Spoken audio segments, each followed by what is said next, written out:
I'm Victoria from Biblio Lifestyle, and you're listening to the Reader's Couch podcast, the show that will help you bridge the gap between living a full and busy life to one where you're reading, learning new things, and having fun. Today on the couch, I'm so excited to welcome author Carole Johnstone to talk about her novel, The Blackhouse. In The Blackhouse, there are two interwoven stories that spanned 25 years on a remote Scottish island. In one storyline, we see a man battling his past misdeeds while trying to find happiness. And in the second storyline, we see a bipolar woman grieving her mother's death while investigating the history she has on a Scottish island in regards to a murder that happened there. While investigating her past life's mystery, she encounters locals who challenge the truth of her memories. So in this novel, you'll find an atmospheric setting with supernatural elements, there's suspense, as well as a character study and plot. But before we get into the episode, pretty please subscribe to the show if you haven't already, leave the podcast a 5-star rating, and write me a review if you love the show. And hey, if you don't know what to write in the review, just give me a 5-star rating and tell me what episodes were your favorites and what genres you'd like me to read and cover here on the show. So, thanks in advance, and now on to the episode with author Carole Johnstone. Hi readers, welcome again to the Reader's Couch. I'm your host, Victoria Wood, and here on the couch with me to talk about her novel, The Blackhouse, is author Carole Johnstone. Hi Carole, welcome to the Reader's Couch. Hello Victoria. Yay, I'm so excited you're here. Absolutely adored your gothic thriller. Can't wait to talk about it. But I want to know how you're feeling. Your book has been out for a year now. It's coming out in paperback as well. How excited are you? What has the reception been like? How are you feeling? Really good, really good. Always get massively nervous when my book's about to come out, more so with the hardback because that's the first time the book's ever been seen by anyone, been read by anyone. And so that's the sort of most nerve-wracking day. I'm obviously excited, but it is quite nerve-wracking as well. With the paperback, because it's actually, the paperback came out in the US, the hardback came out in the US about a year ago. So the book has been out for a little while, but it is still quite nerve-wracking. It got quite a good reception. I did an awful lot of events and promotional stuff, but it is still, you just don't know. And obviously the paperback is a lot more accessible to people. So I'll just have to wait and see what people think, but fingers crossed, people enjoy it and people like it. Yes, I hope so too. I really enjoyed it. And like you said, paperback is accessible, so hopefully more readers will pick up a copy. But before we get into the details of the story, I want readers to hear it from you first before I break it apart. Tell us about your novel, The Blackstone. What's the elevator pitch and what can readers expect when they pick up a copy? Okay, so The Blackhouse is it's a gothic thriller and an unusual murder mystery. It's set on a fictional island off the west coast of the Isle of Lewis in the Outer Hebrides. And in case anyone doesn't know, the Outer Hebrides is an island chain. It's about miles west of Scotland in the Atlantic Ocean. And The Blackhouse is two stories told side by side from the points of view of two different characters. The first follows a troubled woman called Maggie Mackay, who as a child in 1999 claimed that someone on the island murdered a young local man called Robert Reed, despite her never having been there before, not knowing anybody at all on the island. And at the beginning of the book, she returns to the island as an adult with very strange, very unusual motivation for wanting to find out what actually did happen to Robert and for needing to prove that he was in fact murdered. And her reappearance threatens to expose many secrets that some islanders would rather remained hidden. And Maggie is very quickly forced to consider just what she's willing to risk to uncover the truth. And then the second story, that follows Robert himself in the last kind of 6 or so months of his life leading up to his disturbing death, so that the reader kind of finds out what happened to him at exactly the same time that Maggie herself does. And that's all I usually say when I'm describing the book. I'm leaving quite a big part out, a big part of what the story is actually about. And it is revealed in chapter 2, so it's not like you have to wait a long time to find out what it is, but it is quite a big spoiler And I think that The Blackhouse is a book that's best read just completely blind without knowing anything at all about it. So I normally don't mention that part of the story, and that's the kind of summary that I usually give for it. No, I get you. That makes sense. And yes, we're getting 2 stories in one. I would like to throw in another story, which I think is of the islanders themselves, because what I think you've done incredibly well with this novel is the setting and the place and the atmosphere, because I feel very much like that is a character in itself. So tell me about the Hebrides Islands, why you chose that location. Is it somewhere you've been to? I know there's an inner Hebrides, but never been to the outer. So tell me about your choice for the setting. I think whenever I write a story, it's the setting that I have in my head first. For some writers, I think it's the plot, it's the story or the twist or the characters. But for me, it's always a setting. So when I come across a place, whether it's because I've been there or because I read about it or something, and it's very unusual, I think I would love to set a story there. So the setting for the Blackhouse was the thing that sort of came before everything else. I'd had this idea for a very long time for this very unusual twist, but I couldn't think of how to incorporate it into a story. And then I think it would have been 2017, I was given this opportunity to live in the Outer Hebrides, to move to the Outer Hebrides for a quite long period of time. And I'd been there before. I'd been there on holiday with my husband for years. We'd go in the summer season. It's an amazing place. But this was going to be over the autumn and the winter. And so we went out there. And anybody who's not familiar with the islands, the sort of East Coast and the West Coast are very different. The East Coast is very populous. It's where most people live. It's where the capital Stornoway is. It's quite rocky. It's quite sheltered because it's not in the Atlantic. There's a sort of channel called the Minch between the Hebrides and Scotland. But the West Coast is much, much more isolated. Not so many people live there. It's mainly holiday homes. It's incredibly beautiful. It is full of these wonderful beaches and views, but it's banging on the Atlantic Ocean. There is nothing between the west coast of the Hebrides until Canada. And we stayed in a settlement, a very small settlement called Cliff, which was on a headland, which was on a peninsula on this very kind of isolated west coast. So it was very isolated. But when we got there, it was probably, I think, end of August, beginning of September. It was still quite busy. There was a campsite on Cliff Beach. Cliff Beach is a very famous kind of surfing beach. There were lots of campervans, lots of surfers. Cliff settlement itself was 3 houses. We were in one. The other 2 were occupied the whole time. And then I think it probably must have been around about October time, towards the end of October, beginning of November. I remember going for a walk on the beach, just like I normally did, and coming to the slow realization that absolutely everybody had left. There was nobody there. The beach, the campsite was completely deserted. The houses were now empty and nobody ever came back. And it was just me and Ian. And for a few weeks, that was amazing. It was brilliant. But then all the storm started, the storm season. The Head is quite a mild island because it's in the Gulf Stream. So it's not like mainland Scotland. It doesn't get cold like mainland Scotland does. But it is plagued by storms that just come in off the Atlantic. And they are just absolutely wild. I mean, we were obviously on a cliff. We were right on the coast. And we would get battered by these storms. There would be endless power cuts. It would be really isolating. We were about 50 miles away from Stornoway, and it would take us hours to drive because the roads are all single track. We would have no mobile signal. We had very limited internet because at the time there was no 4G on the islands or not on the west coast. So it was incredibly isolating. And I think I still loved it, but I was very freaked out by it. And I think the thing that really freaked me out was the darkness, because I've always lived in towns and cities. I've never experienced darkness like it. You could go outside and you would see nothing. Someone could be standing right next to you and you would have absolutely no idea. So that was when I thought I have to set a novel here. And I remembered the twist that I'd been thinking about for years. And I thought I could set this here. Another sort of thing about the islands that I used in the Blackhouse quite extensively is the kind of idea that it's a thin place.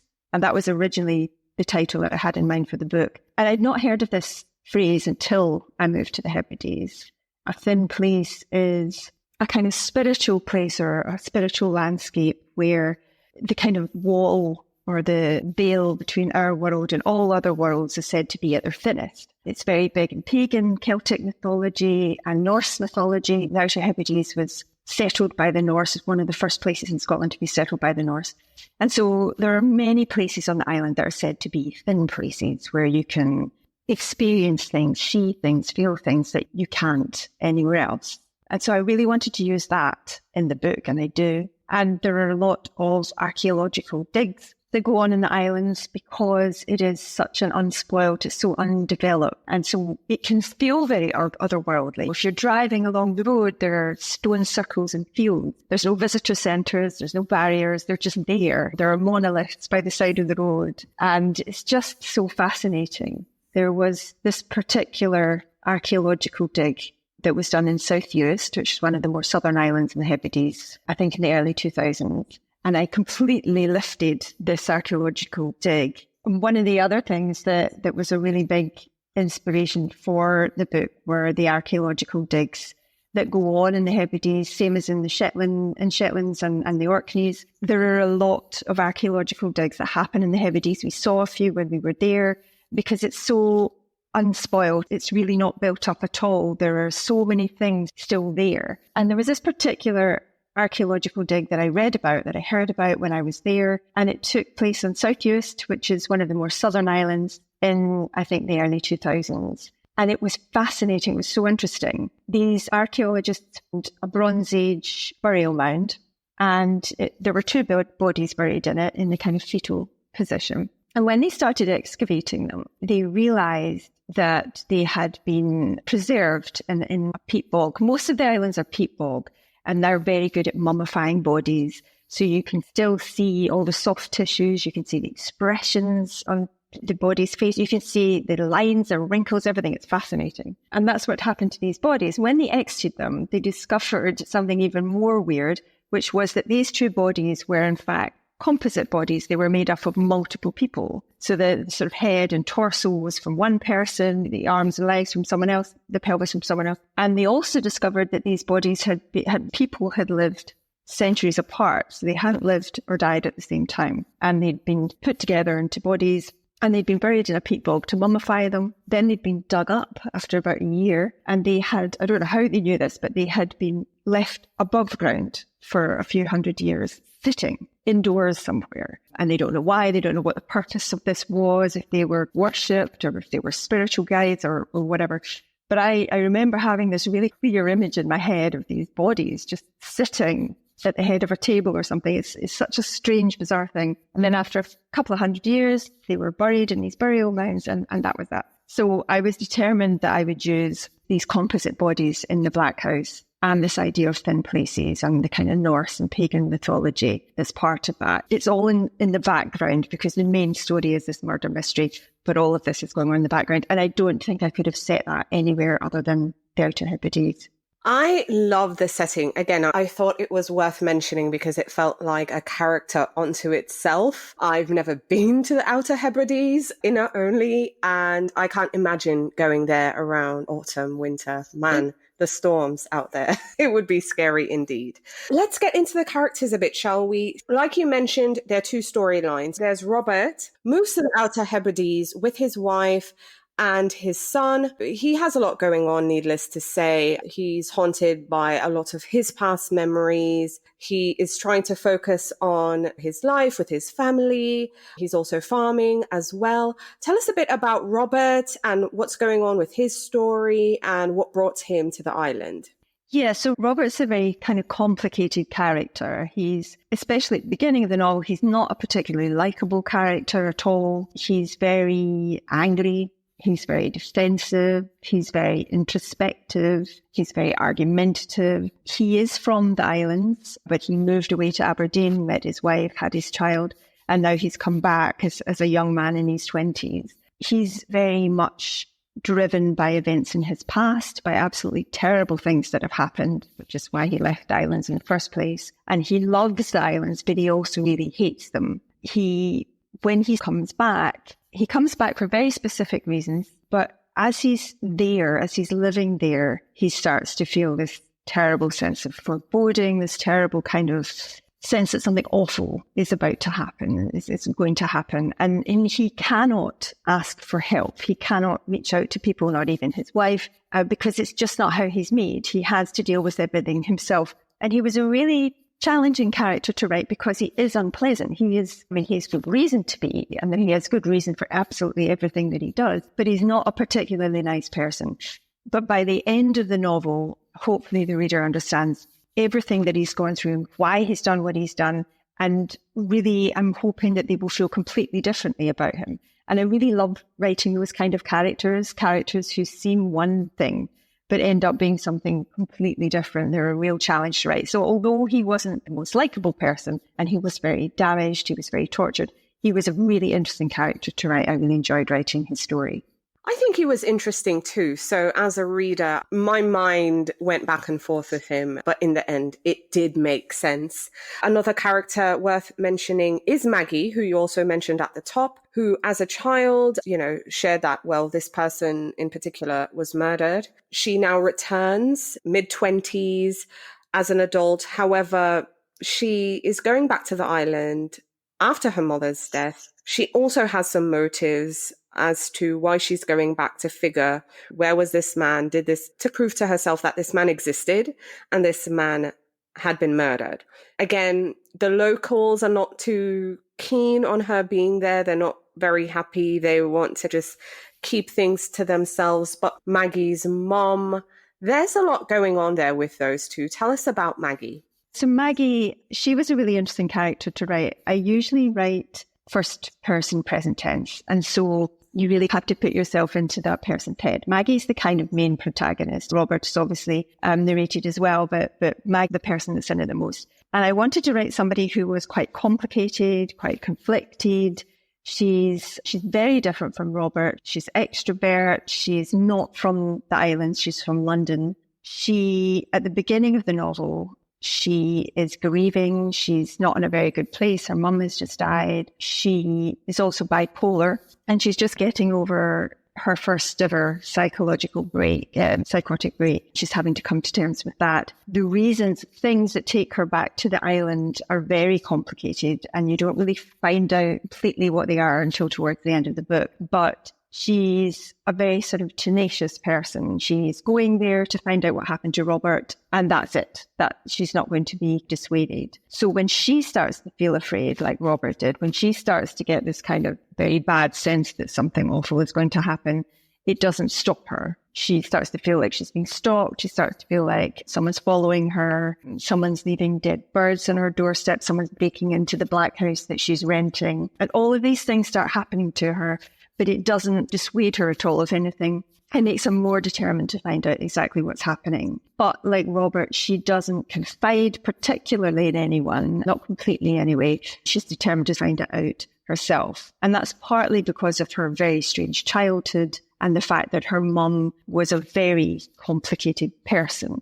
And she's got to work her way through the things that her mum has told her, whether they're true, whether they're not true. And that's become part of her personality as well. So she was a really interesting character to write because there's an awful lot that I don't reveal about her. But at the same time, she's very raw. She's very open. She's the kind of person that a reader can really get to know far more easily than Robert, for example. Absolutely. So while there, she also makes a few friends. She becomes friends with Kelly, who is a single mom, Will, who is also a farmer who lives nearby. So, readers, you'll have to pick this one up to really, uncover this murder mystery, see how these two storylines converge. And we see Maggie really just, deciphering the truth and figuring out who is Andrew, who died, and what happened. But I want us to take a step back because The Blackhouse is your second novel. Your first one was Mirrorland, which was a psychological suspense. It also had Gothic elements as well, but this was set in Edinburgh. Tell us about Mirrorland for readers who might not be familiar. Yeah, so Mirrorland it's quite a different book from The Blackhouse. It is Gothic, it is a psychological suspense, but it is set mainly in this one house. So it's set in Edinburgh, in Leith, set in this very kind of big, creepy old Georgian villa. And it's about two sisters, Kat and Elle. Kat, at the time, at the beginning of the novel, lives in LA, and she's estranged from Elle. Elle lives in their childhood home, which is this creepy house in Leigh, and she lives there with her husband, Rob. And at the beginning of the novel, Elle goes missing in her sailing boat, and Kat has to return from LA, has to go back to this house to try and find out what's happened to her. And when she gets there, she realizes that clues have been left all over the house for her to find that very closely resemble the treasure hunts that she and Elle used to have when they were kids. And these clues really force Kat to confront her relationship with her sister, or at that time, non-relationship with her sister, her very complicated relationship with her sister's husband-in-law, and also the very sinister and magical childhood that she and Elle shared in that house. And in particular, the fantasy world, the very sort of strange, scary fantasy world called Mirrorland that the girls created underneath the house, because it's there that all the secrets to their childhood, to their lives since then, and also what has actually happened to Elle are buried. Readers, you have 2 books here. You have The Blackhouse, which is now out in paperback, but you also have Mirrorland, which is also out and available. So 2 good books. They're very different, but still, they're just, I think the Gothic element is one of the similarities that you'll feel throughout, the atmosphere, the setting, which again, I think it's something you do incredibly well. But us readers, we tend to be a bit greedy too. So I'm curious, Carole, are you working on any other projects, any other books? What can you tell us? Yeah, I've just finished my 3rd book, which is another Gothic psychological suspense murder mystery set on a fictional island again. But this time it's set in Essex, in the southeast of England, on the Thames. I used to live in Essex. I lived in Essex for over 20 years, and I know the area really well. It's a completely different sort of landscape to that of Scotland. There's very low-lying islands, lots of narrow, winding creeks, sandbanks, mud flats, quicksand, bogs, really fast and dangerous tides and currents and storms as well. And yeah, so it's set on this island. I don't really say too much about it, but it's a story about drug smuggling and murder and another very different sort of dysfunctional, tight-knit community. And again, just lots and lots of secrets that have been buried under the surface for a long time that are still going to come back up to the surface and become exposed. Okay, that sounds really exciting. Completely different landscape indeed. Very flat down there. That would be interesting. But looking back, so now that you've written your 3rd book, you have 2 that are published and available. Looking back, if you could tell your younger writing self anything, what would you tell her? Oh gosh, probably so many things. I started writing short stories to sell in my late teens, early 20s. And I did that for a long time because I absolutely loved Stephen King. He was my favorite writer as a teenager. And I did that for a long time, and I didn't get very far for years and years. I would get rejection after rejection, or I would just get completely ghosted. I would never hear back from the publisher. And every single time, it would be such a blow to me. I would feel so terrible about it. I would take it so personally. And it would take weeks, if not months, for me to build myself up and try again.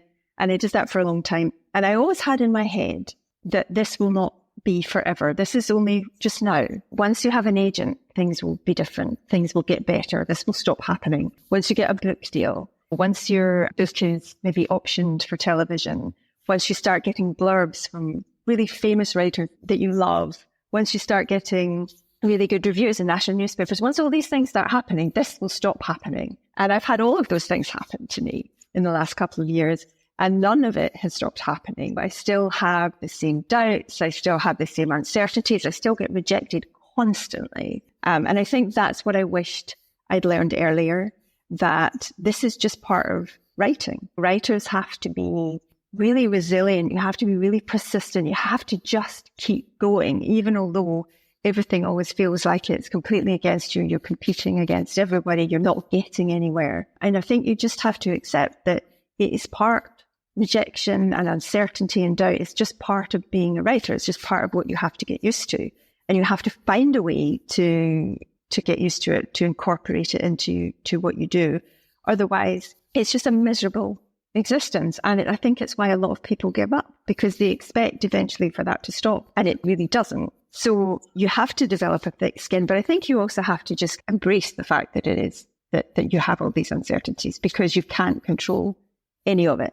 And I wish that I'd realized that years ago because it would have saved me, I think, a lot of stress, a lot of heartache. And now I'm able to deal with that a lot better. If I have a rejection, it bothers me for maybe a day, but then I make myself get past it and just keep on going. And I think that's one of the best things that a writer can learn how to do. I think that could be applicable to anyone doing anything creative, quite honestly, because it is riddled with a lot of rejection, but you do have to push on. Yeah, really solid advice there. I want to jump into your reading life really quick because even though we're here to talk about your book, The Blackhouse, I want to know what you're reading. So share with our listeners. Oh, if you could share some books that you've read and loved that you'd now recommend. I get sent a lot of arcs from publishers, which is brilliant. I get to read books before they actually come out, but it's actually quite rare that I now have time to sit down and just read something that I choose to read for my own pleasure. So I'm a big fan of the Australian writer Jane Harper, who writes just these amazing whodunits. They're often set in very unique settings. For example, the Australian outback. She's probably most famous for The Dry, which was turned into a film with Eric Bana, playing the main sort of protagonist, the detective Aaron Falk. And her latest book, Exiles, it came out, I think, the end of last year, beginning or the middle of last year. But I've only just had the chance to start reading it now. And it's a really good book. I love all of her books. She's not got a massive back catalogue, but she's got quite a few books, and there's not one of them has been a dud. I love her style of writing. I love her characterization. I absolutely love the atmospheric settings. And I'm not a big fan normally of sort of detective series, but I really like the character of Aaron Falk. And I think that all of her books, if any of her books come out, I will always read it. Second book that I've read, I probably read it over Christmas actually, it was a present, but I absolutely loved it. And it was called Yellow Face by Rebecca F. Kuang. I'm a really big fan of hers. Every single one of her books is massively different. She must be an agent or publicist nightmare because every book that she reads is a completely different genre. Every book she writes is a completely different genre. And I love this one. Yellow Faces, it's like a literary, contemporary satire on the publishing industry. It's so interesting. It's such a unique book. It's horribly, uncomfortably true to life. And it is very funny in a horrible sort of way. But yeah, she's an amazing writer. I'm completely obsessed with Rebecca F. Kuang. I think I would love to be as good a writer as she is. I love her work too. And Yellow Face was brilliant. It was so good. So good. I know you mentioned Stephen King at the top, but tell me about some of your childhood favorites. So maybe when you were little, and then I know you said Stephen King in your teens. Tell me about some of your childhood favorites. Oh gosh, I liked really strange books when I was a kid. My dad was a historian. He had so many books, a library full of books. So I think I read a lot of stuff quite young that was not very age appropriate. But I remember Mum and Dad specifically reading to me a lot of Alexandre Dumas books. So I loved adventure stories, The Three Musketeers, The Man in the Iron Mask. My absolute favourite book of his was The Count of Monte Cristo, which I still think is one of the best revenge plot that I've ever read. I would love to write a revenge plot story, but every time I try and think of one, I just always think of that book, and I think you can't write something that's better than that book. So I read him. I was also a really big fan of Roald Dahl. I absolutely loved his books. And when you read them as an adult, they're quite dark. They're very funny, but they're quite dark. They're quite macabre. But I loved his books. I absolutely adored them. I loved Charlie and the Chocolate Factory, the BFG. My absolute favorite was The Witches. And I was obsessed with him. I got a book of his every single Christmas. And weirdly, I was also quite obsessed with Edgar Allan Poe. When I was quite a young kid, I think Dad had some of his books. And I very specifically remember getting from my parents these little abridged hardback versions of his short stories. And I can see what they look like now in my head. They were little square hardbacks in that tray case. And they got them for me probably when I was far too young to read them. But I loved them. I thought they were so nasty. I loved The Pit and the Pendulum and The Fall of the House of Usher. All of those stories I absolutely loved. And also Agatha Christie. My grandparents had Agatha Christie. As I got older, I would go to stay in their house. And then the bedroom, their house is actually, the house in Mirrorland is based on it, with a big creepy old house. And in the bedroom that I stayed, there was a big glass cabinet full of Agatha Christie. And I used to just sit and read them all the time. And my favourite book was And Then There Were None, which was such a good book. And I think that it started my love of islands and of Gothic fiction, of this idea that you're stuck, you're cut off and you can't get back home and the storms are coming in and all that kind of stuff. So I really loved that. And then as a teenager, it was all Stephen King. I think I discovered him when I was about 13 or 14. And then I just proceeded to read absolutely everything that he wrote. I started writing short stories, started trying to sell them in my teens. And for years and years, I would write the same genres as Stephen King, so horror, science fiction, and fantasy. I would try my hardest to sound like Stephen King for years until I found my own style, my own voice. I was just I just loved him, loved everything about him. And he was probably the first writer that I thought, that I read his stuff and I thought, I want to do this. This is what I want to be. And so I think probably one of the best moments in my life was when he read Mirrorland. He said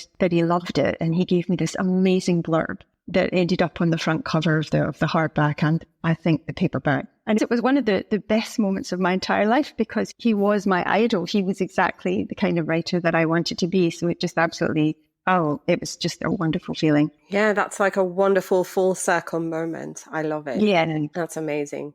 So getting back to your book, The Blackhouse, and wrapping things together, I know the book's been out for a year. You've seen some reader reviews and thoughts and trade publication and papers and all the things. But in an ideal world, what are you hoping readers might think or feel after they've turned the last page of The Blackhouse? Oh, gosh. I really would want them, first and foremost, to feel that they've been entertained and to feel satisfied. And I also really want them to feel blindsided too. You know, in both The Blackhouse and my first book, Mirror, I wanted to have kind of lots of big reveals and twists throughout the book. So not just at the end, but reserving sort of a big reveal, a big surprise at the end of the book. So I really want readers to be very shocked and surprised by the ending. I don't want them to have guessed it. I don't want them to have realized what the whole thing's driving towards. But I also want them to feel satisfied in the sense that there is a real resolution. There's all the loose ends are tied up. All the questions are hopefully answered. Nothing is left to be ambiguous. Because I think if you've read an entire novel, that's the very least you deserve. You deserve an ending. You deserve an answer. But I also want the readers to feel like they have been to this island by the end of the book. I want them to feel like they know this island, that it is a real place and that they know the characters and that they'll miss the characters. I love escapism in a book. I love feeling like I have just left my life and been in other people's lives. And so I really want that to be this sort of what people feel. And also for them to feel really uplifted. It's a big commitment to read something that's long like a novel, and this isn't a particularly short novel. And often I think when the themes are quite dark, they're quite heavy, even if you have a satisfying ending and a satisfying solution, you can still feel quite flat or low, depressed by the end of it if it's been quite heavy themes. So when I read a book, I always want to feel uplifted at the end of the book. I want to feel like it added something to my life. I want to feel... So that's really what I tried to do with this book. At the end, I wanted there to be a lot of light at the end of the dark. And so hopefully when someone finishes, they'll feel satisfied, they'll feel entertained, but they'll also feel quite hopeful. Amazing. Carole, thank you so much for coming on the show and speaking with me. It's been an absolute pleasure. Thank you so much for having me, Victoria. I've loved chatting to you. Yay. Thank you so much for listening to the Reader's Couch podcast. Please subscribe to the show, share it with a friend, and take a few seconds to leave a rating and review. Until next time, stay lounging, stay reading, and whenever you're in doubt, go straight to your local bookstore or library. Thanks again for listening, and happy reading.